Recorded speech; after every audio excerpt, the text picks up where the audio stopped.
bi hilabete espresentzia modua egiten, ez? Pixka bat nola sentitu zara?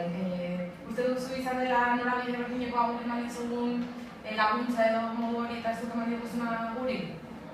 Bueno, espresentziala egitea izan ditu alderdi honak eta txarrak.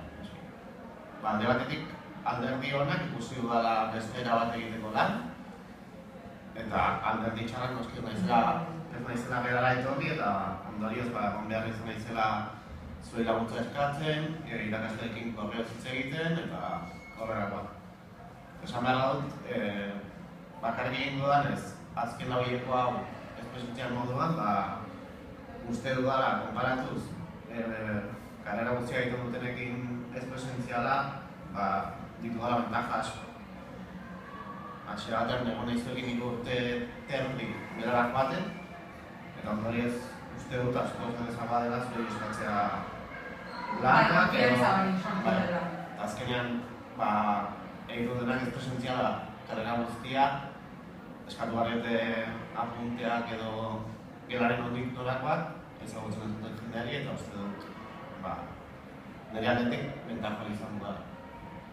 Eta noski, alderdi negatiboa, nire ustez, maiztagin zuei kontatu nire esperientzia eta gauza zuei aportatu kumien artean, egon behar nahi zen guztia zuei eskatzen eta konfiantza egonaren uste dut,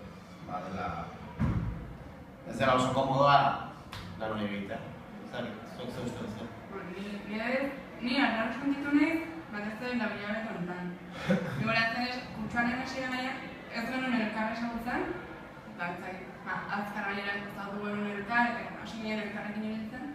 Horrein batean, laugarren mailan, bat falta zego.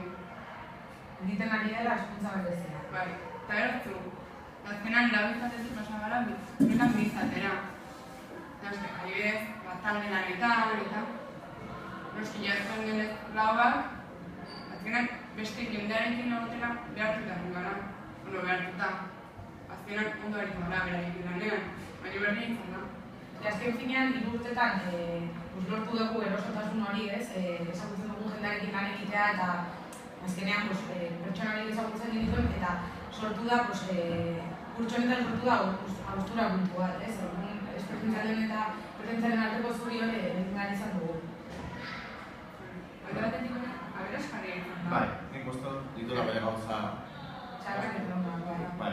Txarrak esan duzuen aia, baina honak ere, gaur ginean lau adibidez, beti ginean pixka itxiagoak ez dela. Tinak, edo... Eta orain, azkenean egiten duzuen perrona besteekin, eta honek erakusten izkizu gauza asko. Jendarekin behin egiten du da kurtsoa, hau da. Bai, baina gainera, zanantzari gabe. Igual horretik izan da, postura behatik.